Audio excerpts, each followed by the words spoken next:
Lens पर माध्यम का क्या प्रभाव पड़ता है, ध्यान दीजिएगा। ये म्यू एम जो है मीडियम का रिफ्रैक्टिव इंडेक्स है और म्यू एल जो है लेंस का रिफ्रैक्टिव इंडेक्स है, अपवर्तनांक है। अब इस पे ध्यान दीजिएगा, मान लीजिए जो है लेंस का रिफ्रैक्टिव इंडेक्स जो है वो आपके मीडियम से बड़ा हो जाएगा, तो लेंस में कोई परिवर्तन नहीं होगा। कन्वेक्स लेंस जो है कन्वेक्स की तरह ही काम करेगा और कनकेव जो होगा वो कनकेव की तरह ही काम करेगा। ठीक है, तो क्या कहेगा, क्वेश्चन कैसे पूछ सकता है कि लेंस का रिफ्रैक्टिव इंडेक्स 1.5 है और इसको एक ऐसे मीडियम में रखा जाता है, लेंस का है, इसको ऐसे मीडियम में रखा जाता है जिसका रिफ्रैक्टिव इंडेक्स 1.33 है, तो लेंस का बिहेव कैसा होगा। ठीक है, तो ये जो माध्यम का अपवर्तनांक है वो लेंस के अपवर्तनांक से क्या है, कम है, तो कन्वेक्स लेंस है ना, तो कन्वेक्स लेंस की तरह बिहेव करेगा। लेकिन थोड़ा रिफ्रैक्टिव इंडेक्स बढ़ाइएगा ना तो कम अभिसारी होगा, कम कन्वर्जिंग होगा थोड़ा सा। जैसे मान लीजिए पहले एयर में रखे होंगे तो रिफ्रैक्टिव इंडेक्स 1 होगा, अब एयर हटा के 1.33 वाटर रख दिया है ना, तो उसका जो कन्वर्जिंग पावर है वो घटता है। ठीक है ना, उसका कन्वर्जिंग पावर, जब मीडियम का रिफ्रैक्टिव इंडेक्स बढ़ाइएगा तो उसका कन्वर्जिंग पावर क्या होगा, घटेगा। पहले एयर में होगा, अब एयर के हटा के पानी में रख देंगे ना तो उसका अभी सारी क्षमता जो है वो घटने लगता है। ठीक है, लेकिन उसके नेचर पर फर्क नहीं पड़ेगा, नेचर वही बना रहेगा, सेम बना रहेगा।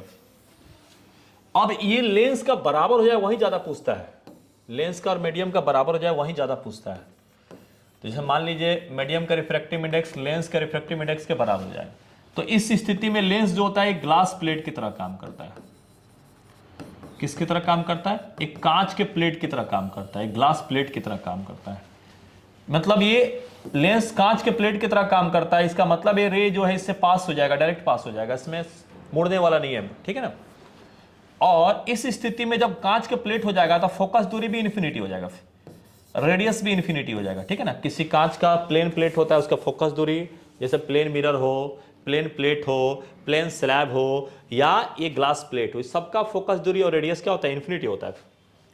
और इन्फिनिटी फोकल लेंथ हो जाएगा तो पावर कितना हो जाएगा, 0 हो जाएगा, 1/f 0 हो जाएगा ना इसमें। Next, simple microscope. Simple microscope जो है कन्वेक्स लेंस होता है। कौन सा लेंस होता है, कन्वेक्स लेंस होता है, उत्तल लेंस होता है। ठीक है, और इसके द्वारा जो इमेज बनता है वो वर्चुअल तो बनता ही है, काल्पनिक बनता है, छोटा तो नहीं बनाएंगे। छोटा बनाएंगे तो इसका यूज क्यों करेंगे, बड़ा बनाएंगे ना, किसी छोटे छोटे चीजों को देखना होता है, छोटे चीजों का और छोटा इमेज क्यों बनाएंगे, सोचना है, दिमाग लगाना है। सिंपल माइक्रोस्कोप बड़ा ही बनाएगा, छोटा नहीं बना सकता। छोटा बनाएगा तो ऑलरेडी छोटे चीजों को देखना है, और छोटा बनाएगा तो उसका कोई यूज ही नहीं है फिर, तो ये बड़ा बनाएगा, लार्ज बनाएगा, और साथ ही साथ सीधा बनाता है, इरेक्ट बनाता है। तो इसका प्रतिबिंब जो बनता है, प्रतिबिंब इंपॉर्टेंट है। वर्चुअल बनाएगा मतलब काल्पनिक बनाएगा, बड़ा बनाएगा, और क्या बनाएगा, सीधा बनाएगा। मैग्नीफाइंग पावर का फॉर्मूला इंपॉर्टेंट है, 1+d/f, ये हमारा 25 सेंटीमीटर पे ये फॉर्मूला काम करता है।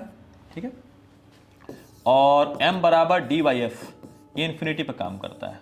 ठीक है, यानी d जो है इसमें, f जो है फोकल लेंथ है, और d जो है स्पर्श दर्शन की न्यूनतम दूरी है 25 सेंटीमीटर के बराबर होता है। ठीक है, m जो है इसका मैग्नीफाइंग पावर है, आवर्धन क्षमता है। चलिए, कंपाउंड माइक्रोस्कोप में 2 लेंस होता है। ठीक है, एक आई पीस और एक ऑब्जेक्टिव। ठीक है, आई पीस और ऑब्जेक्टिव। तो इसमें जो होता है, यह जो ऑब्जेक्ट की ओर होता है उसको ऑब्जेक्टिव बोलते हैं। ठीक है, और जो आंख के नजदीक होता है उसको आई पीस बोलते हैं। ठीक है, नेत्रिका, अभिदृश्यक नेत्रिका। इसका फोकल लेंथ FO और इसका फोकल लेंथ FE। मतलब जो ऑब्जेक्ट के साइड में जो लेंस, मतलब जिस लेंस के बगल में हम ऑब्जेक्ट रखेंगे वो ऑब्जेक्टिव हो जाएगा, और जिधर हम आंख रहेगा, जहां से हम देखेंगे या जहां पे एक लेंस रहेगा ना, वो आई पीस है। और जो जहां पे ऑब्जेक्ट रखेंगे उसके बगल में जो लेंस होगा, ऑब्जेक्ट रखेंगे उसके बगल में जो लेंस होगा ऑब्जेक्टिव होगा, और जहां से आंख से देखेंगे वो आई पीस होगा। ठीक है ना, ध्यान दीजिएगा, इसमें जो होता है आई पीस का फोकल लेंथ ज्यादा होता है, आई पीस का फोकल लेंथ ज्यादा होता है इसका, और ऑब्जेक्टिव का फोकल लेंथ क्या होता है, कम होता है। चलिए, इसका इमेज क्या बनता है, फाइनल ऑब्जेक्टिव का इमेज बता देते हैं इसमें, और आई पीस फाइनल इमेज जो आई पीस का बनता है। ऑब्जेक्टिव का इमेज रियल बनता है। ठीक है, और उल्टा भी बनता है। ठीक है, इन्वर्टेड बनता है, वास्तविक और उल्टा। आई पीस यानी फाइनल इमेज, और फाइनल इमेज जो बनता है वो वर्चुअल बनता है, काल्पनिक बनता है। ठीक है, वर्चुअल इमेज जो फाइनल इमेज जो इसमें बनेगा वो काल्पनिक बनेगा, और वो भी उल्टा ही बनेगा। पहला भी उल्टा, दूसरा भी उल्टा। इसमें पहला इमेज भी उल्टा, दूसरा इमेज भी उल्टा, लेकिन पहला रियल और दूसरा वर्चुअल। याद रखिएगा, बहुत बार पूछा है, पूछता भी है। चल इसका मैग्नीफाइंग पावर का फॉर्मूला, तो minus L by F O बराबर हो जाता है 1/d/f। ठीक है, एफ ई आई पीस का हो जाता है, एल जो हो जाता है दोनों के बीच का लेंथ हो जाता है ना, लेंथ ऑफ इसका कंपाउंड माइक्रोस्कोप का लेंथ हो जाता है। एफ ओ ऑब्जेक्टिव का फोकल लेंथ है, डी जो है 25 सेंटीमीटर है, और एफ ई जो है यहां पर आई पीस की फोकस दूरी होती है। तो क्या इसमें बहुत बार क्वेश्चन भी पूछ देता है, ये माइक्रोस्कोप के नली की लंबाई बढ़ाएंगे तो आवर्धन क्षमता को क्या होगा? तो एम डायरेक्टली प्रोपोर्शनल होता है एल, नली की लंबाई बढ़ाइएगा लेंथ तो आवर्धन क्षमता क्या हो जाएगा? बढ़ जाएगा। चलिए, एस्ट्रोनॉमिकल टेलीस्कोप, खगोलीय जो है दूरदर्शक। अब इस पे ध्यान दीजिएगा, इसमें जो है आगे जो होता है ऑब्जेक्टिव, ऑब्जेक्टिव अभिदृश्यक, और पीछे जो होता है आई पीस नेत्रिका, इसका फोकल लेंथ एफओ और इसका फोकल लेंथ एफ ई। और इसमें ठीक उल्टा होता है, इसमें ऑब्जेक्टिव का ज्यादा होता है, आई पीस का कम होता है। देखिएगा टेलीस्कोप में जो होता है आगे वाला थोड़ा बड़ा रहता है ऑब्जेक्टिव, जो ऑब्जेक्ट के साइड में होता है, और पीछे वाला जो आई पीस होता है वो छोटा होता है। ठीक है, तो आगे वाला बड़ा होता है, जिस साइड ऑब्जेक्ट होता है वो बड़ा होता है, और जिधर जिधर हम आंख से देखते हैं वो वाला फोकल लेंथ क्या होता है? कम होता है। चलिए, इसका जो इमेज बनेगा, इमेज, इसमें फाइनल इमेज ही याद रखना है। तो फाइनल इमेज जो बनेगा, जो इसका पिछला बना है ना उसी टाइप से ये भी बनेगा। ठीक है, इसमें भी फाइनल इमेज क्या बनता है? वर्चुअल बनता है, काल्पनिक ही बनता है, और उल्टा तो बनेगा ही, इन्वर्टेड बनता है। इसका भी अंतिम प्रतिबिंब काल्पनिक और उल्टा बनता है। ठीक है, और इसका मैग्नीफाइंग पावर जो होता है minus F O by F E आता है। ये नॉर्मल एडजस्टमेंट में होता है, मतलब अंतिम इमेज इन्फिनिटी पर बनाने का आता है, ये ज्यादा आता है ना, 25 सेंटीमीटर के, इसमें ज्यादा कुछ काम नहीं है। नॉर्मल एडजस्टमेंट मतलब सामान्य समायोजन में होता है, मतलब आंख रिलैक्स होना चाहिए, अंतिम प्रतिबिंब इन्फिनिटी में बनना चाहिए। इस स्थिति में minus F O by F E, F O इसका ऑब्जेक्टिव का होता है, एफ ई आई पीस का होता है। ठीक है, अब यहां दोनों के बीच समान नॉर्मल एडजस्टमेंट में इसके बीच का जो लंबाई हो जाएगा एल, हो जाएगा F O plus F E हो जाता है। ठीक है, समान संयोजन में नली की लंबाई पूछ सकता है तो F O plus F E. चलिए, आंख से रिलेटेड कुछ इंपॉर्टेंट पॉइंट्स पूछता रहता है, तो इसका फोकल लेंथ पूछ सकता है। तो आंख की फोकस दूरी कितनी होती है? 2 सेंटीमीटर होती है। या ये भी कह सकता है कॉर्निया से रेटिना के बीच की दूरी, तो बात सेम ही आएगा। फिर कॉर्निया से लेकर रेटिना के बीच की दूरी भी कितना होगा? 2 सेंटीमीटर। फोकस दूरी भी कितना होगा? 2 सेंटीमीटर। और रेटिना पर जो इमेज बनेगा आंख का वो कैसा बनेगा? ध्यान दीजिए, वो भी इंपॉर्टेंट है। रियल बनेगा, वास्तविक, और इन्वर्टेड बनेगा, उल्टा, और साथ ही साथ छोटा बनेगा। तो देखिए क्या होता है, यहां पर आंख पर जो है लाइट पहुंच जाता है, तो आंख पर लाइट पहुंच जाता है, तो इसलिए पहुंचने के कारण वो वहां पर रियल इमेज बनाता है। ठीक है, यहाँ पे आंख पे जो रेटिना पर इमेज पहुंच जाता है, मतलब रे जो है वहां पे पहुंच जाता है, इसलिए रियल इमेज बनाता है। ठीक है, और इन्वर्टेड इसलिए कि ऑब्जेक्ट भी रियल है और इसका इमेज भी यहाँ रियल बन रहा है, तो दोनों का नेचर सेम है, इसलिए इन्वर्टेड बन रहा है, यानी उल्टा बन रहा है। ठीक है, और इस पर जगह तो कम है, इसलिए इसका छोटा ही इमेज बनेगा फिर। और इसका रिजोल्विंग पावर होता है, वो होता है आपका 1 मिनट बनता है। कितना बनता है? 1 मिनट। 1 मिनट बनता है, जिसको बोल सकते हैं 1/60 डिग्री। आंख की विभेदन क्षमता जो होती है 1 मिनट होती है। आंख की विभेदन क्षमता कितनी होती है? रिजोल्विंग पावर कितना होता है? 1 मिनट के बाद होता है, या लिमिट ऑफ रिजोल्यूशन बोल सकते हैं, विभेदन सीमा। आंख की लिमिट ऑफ रिजोल्यूशन होता है जो होता है 1/60 डिग्री।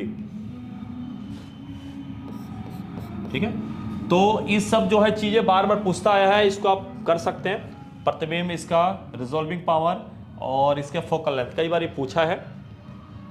आंख की विभेदन सीमा जो है 1/60 डिग्री या 1 मिनट होता है, मतलब 2 ऑब्जेक्ट से आने वाले रे के बीच, जैसे इस ऑब्जेक्ट से और उस ऑब्जेक्ट से भी आने वाले रे के बीच कम से कम जो है 1/60 डिग्री एंगल बनना चाहिए। इससे कम हो जाएगा तो दोनों ऑब्जेक्ट जो है अलग अलग नजर नहीं आएंगे। डिफेक्ट्स ऑफ विजन, दृष्टि दोष। देखिए किस दृष्टि दोष के उपचार में कौन सा लेंस यूज होने वाला है, ये आपका इंपॉर्टेंट है। मायोपिया मतलब निकट दृष्टि दोष, तो निकट दृष्टि दोष में कनकेव लेंस का यूज होता है, अवतल लेंस। हाइपरमेट्रोपिया दूर दृष्टि दोष, इसमें कन्वेक्स लेंस का यूज होता है, ठीक है। प्रेस बायोपिया जरा दृष्टि दोष, इसमें बाइफोकल लेंस का यूज होता है। अस्टिमेटिज्म के लिए होता है, अबिंदुकता के लिए होता है सिलिंड्रिकल लेंस। इसके उपचार के लिए सिलिंड्रिकल लेंस का उपयोग होता है, ठीक है। तो इसको याद रखना है, किस दोष के उपचार के लिए कौन सा होता है, इसको याद रखना है। चलिए वेव ऑप्टिक्स में आते हैं। वेव फ्रंट तरंगाग्र, तो किस चीज से कैसा तरंगाग्र बनता है ये याद रखना है। पॉइंट सोर्स, बिंदु स्रोत, तब बिंदु स्रोत से जो होता है स्फेरिकल होता है। तब बिंदु स्रोत का एग्जांपल कौन हो सकता है, बल्ब। बल्ब जो है, एक बल्ब है, बिंदु स्रोत होता है ना, ऐसे छोटा सा गोल टाइप का छोटा सा, तो बिंदु स्रोत है, इसलिए स्फेरिकल वेव फ्रंट बनेगा, गोलीय तरंगाग्र बनेगा। चलिए अब है लीनियर जो है सोर्स हो जाएगा, रैखिक सोर्स हो जाए, उससे सिलिंड्रिकल बनेगा। तो आपका मतलब बेलनाकार तरंगाग्र बनेगा। तो सिलिंड्रिकल वेव फ्रंट जो है, मरकरी जो होता है लीनियर सोर्स होता है, मरकरी होता है ना लीनियर सोर्स होता है, इसके लिए सिलिंड्रिकल वेव फ्रंट बनता है। तीसरा में हमारा जो होता है डिस्टेंस सोर्स, तो डिस्टेंस सोर्स मतलब काफी दूर से आने वाला जो है जो सोर्स होता है, काफी दूर से जिसका जो है रे आता है, उसके कारण जो वेव फ्रंट बनता है वो प्लेन हो, जैसे सन से आता है प्लेन, जैसे सन से आता है, मून से आता है। तो सन के कारण जो पूछ सकते हैं, इंपॉर्टेंट है ऑब्जेक्टिव में, कि सूर्य के कारण जो है वेव फ्रंट तरंगाग्र कैसा बनेगा, तो हमारा जो है प्लेन बनेगा। इस तीनों को डील कर सकते हैं यहां पर। उम्मीद है नोट कर लिए होंगे, उम्मीद है नोट कर लिए होंगे। चलिए इंटरफ्रेंस, इंटरफ्रेंस में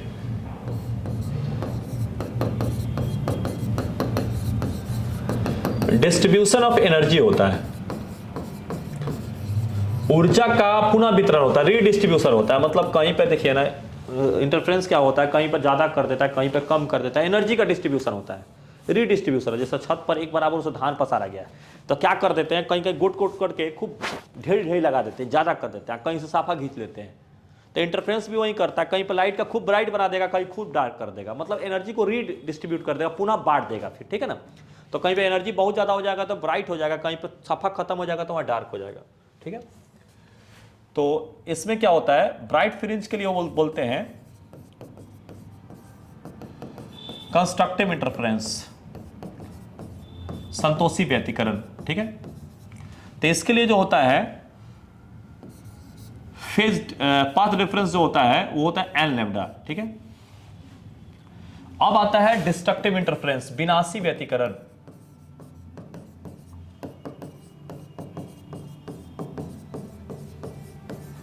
अब इसके लिए होता है पाथ डिफरेंस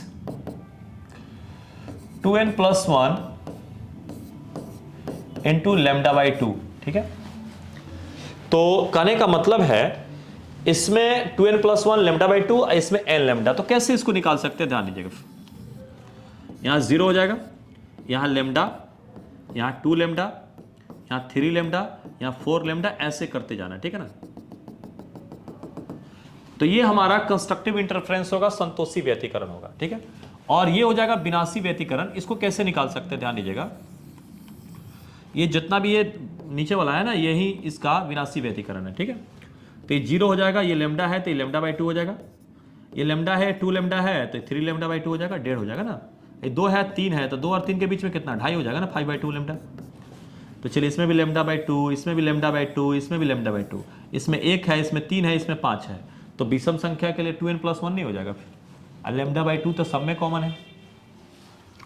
फेज डिफरेंस हो जाएगा सब में, ये 0 होगा, ये 2 पाई होगा, ये 4 पाई होगा, 6 पाई होगा, तो क्या हो जाएगा 2 पाई इंटू एन हो जाएगा। इसमें फेज डिफरेंस हो जाएगा 2n + 1 इंटू पाई हो जाएगा, ठीक है। तो इसमें हो जाएगा जो होगा 1 पाई, 3 पाई, 5 पाई, ऐसे आएगा। तो ये पाथ डिफरेंस, फेज डिफरेंस, इसमें path difference, phase difference. Path difference और फेज डिफरेंस के बीच रिलेशन आपको याद रहना चाहिए, ठीक है। पाथ डिफरेंस और फेज डिफरेंस के बीच आपको रिलेशन याद रहना चाहिए। पाथ डिफरेंस और फेज डिफरेंस में क्या रिलेशन होता है, देखिए डेल्टा फाई, ये हमारा पाथ डिफरेंस बराबर हो जाएगा, डेल्टा फाई बराबर जो हो जाएगा, ध्यान दीजिएगा। अब क्या करना है, देखिए पाथ डिफरेंस और फेज डिफरेंस में आपको रिलेशन याद रहना चाहिए, ठीक है। तो 2 pi by lambda into delta x.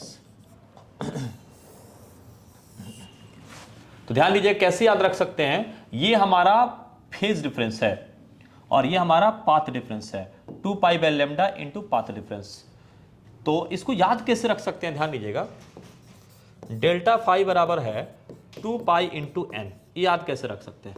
अब एन हटा दीजिए, एन हटा दीजिए, ठीक है। और एन के जो बदले में है, हम चाहेंगे एन के बदले में यहां से हम क्या रख सकते हैं, डेल्टा एक्स बाई, एन के बदले में देखिए यहां से क्या रख सकते हैं, एन के बदले में हम क्या रख सकते हैं, एन के बदले में डेल्टा एक्स बाई लेमडा रख सकते हैं। तो एन के बदले में रख सकते हैं डेल्टा एक्स बाई लेमडा, आ गया फिर नीचे, ठीक है। तो आराम से इसको यूज कर सकते हैं, या जैसे आपको मन करे तो डायरेक्ट भी याद रख सकते हैं, ठीक है। इंपॉर्टेंट है ये भी फॉर्मूला। चलिए फ्रिंज की चौड़ाई, फ्रिंज की चौड़ाई का जो फॉर्मूला होता है capital D by small D into lambda. तो लेमडा है हमारा वेवलेंथ, तरंगदैर्घ्य, और ये डी जो है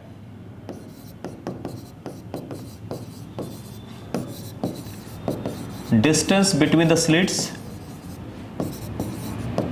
स्लिट के बीच की दूरी है, और ये कैपिटल डी है डिस्टेंस, दो स्लिट के बीच की दूरी, distance between slit and screen, slit और स्क्रीन के बीच की दूरी है। इंटेंसिटी आई जो होता है डायरेक्टली प्रोपोर्शनल होता है ए स्क्वायर, मतलब इंटेंसिटी जो है डायरेक्टली प्रोपोर्शनल होता है एम्पलीट्यूड के स्क्वायर के। तो चलिए आई मैक्सिमम होता है √i1 प्लस √i2 का होल स्क्वायर, आई मिनिमम होता है √i1 माइनस √i2 का ये होल स्क्वायर, ठीक है। अब ये कह देगा कि इंटेंसिटी का जो रेशियो है i1/i2 वो है 1:4। तो मैक्सिमम इंटेंसिटी और मिनिमम इंटेंसिटी निकालिए। तो चलिए आराम से निकाल सकते हैं। मैक्सिमम इंटेंसिटी, तीव्रता का अनुपात 1:4 है, तो मैक्सिमम और मिनिमम जो है तीव्रता का जो है रेशियो निकाल दिए। तो चलिए i1 की जगह पर कितना यूज कर लेते हैं 1, i2 की जगह पर कितना यूज कर लेते हैं 4, i1 इसको बहुत बार मैथ में रेशियो है तो इसको x 4x करके हम लोग बनाते हैं, लेकिन यहाँ पे नॉर्मल हम लोग निकाल देते हैं। ऑब्जेक्टिव बनाना होता है, इसके लिए कोई प्रोसेस का काम नहीं है, इसलिए हम डायरेक्ट ऑब्जेक्टिव की तरह ट्रीट कर रहे हैं इसको, इसमें कोई प्रोसेस नहीं बना रहे हैं। ये 1 हो गया, ये 2 हो गया, तो 1 और 2 मिलकर कितना हो गया 3 का स्क्वायर, 1 में से 2 चला गया 1 हो गया तो 1 का स्क्वायर, -1 रहे चाहे 1 रहे वहीं आएगा फिर, तो 9/1 आ जाएगा इसका रेशियो, ठीक है। डिफ्रैक्शन, तो डिफ्रैक्शन में याद रखना है प्रकाश के किसी किनारे से होकर मुड़ने की घटना को क्या बोलते हैं, डिफ्रैक्शन। हिंदी में इसको विवर्तन बोलते हैं, ठीक है ना, हिंदी में इसको विवर्तन बोलते हैं। तब ये पूछ देता है, डेफिनेशन पूछ देता है, प्रकाश के किसी किनारे से होकर मुड़ने की घटना को क्या बोलते हैं, विवर्तन बोलते हैं। परावर्तन, अपवर्तन, विवर्तन तीनों में मुड़ना ही है। प्रकाश के टकरा के वापस लौट के आके मुड़ जाएगा ना, तो ये परावर्तन है। किसी दूसरे मीडियम में जाके मुड़ जाएगा तो ये अपवर्तन है। और किनारे से मुड़ जाएगा तो मुड़ना, जब भी मुड़ेगा उसमें वर्तन आएगा, परावर्तन, अपवर्तन, विवर्तन, इस सब में मुड़ना ही है। चलिए पोलराइजेशन, पोलराइजेशन में जो है ध्यान दीजिएगा, पोलराइजेशन में जो है ये बूस्टर का नियम आता है, ठीक है ना। तो बूस्टर का जो नियम है tan IP बराबर म्यू, ये हमारा बूस्टर का नियम है। और इसमें आपको कई बार ये फॉर्मूले पूछा है बूस्टर्स लॉ में, तो बुस्टर्स का लॉ का एक फॉर्मूला याद रखना है। पोलराइजेशन कैसे वेव का होता है? ट्रांसवर्स वेव का होता है, अनुप्रस्थ वेव का ही पोलराइजेशन होगा, अनुदैर्ध्य का नहीं होगा। तो पोलराइजेशन कैसे वेव का होगा? अनुप्रस्थ वेव का होगा। लॉन्गिट्यूडनल का होगा कि नहीं? अनुदैर्ध्य का होगा कि नहीं होगा? तो लॉन्गिट्यूडनल का नहीं होगा, अनुदैर्ध्य तरंग का पोलराइजेशन नहीं होगा। ठीक है, पोलराइजेशन केवल अनुप्रस्थ तरंग का होगा, अनुदैर्ध्य तरंग का पोलराइजेशन नहीं होता है, केवल अनुप्रस्थ तरंगों का ही पोलराइजेशन होता है। ठीक है, अब इसमें कहता है कि कलर जो है, थीन फिल्म का कलर जो होता है, ये पतले थीन फिल्म का कलर ऑफ थीन फिल्म, पतले फिल्म का जो है कलर किसके कारण होता है? Colour of thin film. तो पतले फिल्म के कलर का क्या कारण होता है? देखिएगा, कलर ऑफ थीन फिल्म, पतले फिल्म के कलर का जो कारण होता है वो होता है इंटरफ्रेंस होता है, याद रखिएगा। व्यतिकरण के कारण थीन फिल्म का कलर होता है। ठीक है, या इसका पूछ सकता है सन के कारण कौन सा स्पेक्ट्रम हो सकता है, ये भी क्वेश्चन पूछ दिया है, लिख सट कर। तो कंटिन्यूअस होता है, संतत होता है। सन के कारण स्पेक्ट्रम कंटिन्यूअस होता है, पतले फिल्म के रंग का कारण क्या होता है? व्यतिकरण होता है। ठीक है, तो अभी जो है इसमें मेन पॉइंट्स को डील किए हैं, इसको आप डील कर लीजिएगा तो आपको ऑब्जेक्टिव बहुत आसानी से डील हो जाएगा। इस वीडियो में इतना ही रहने देते हैं, आगे जो है अगला वीडियो हम जल्दी ही बनाने वाले हैं। तब तक लिए जय हिंद।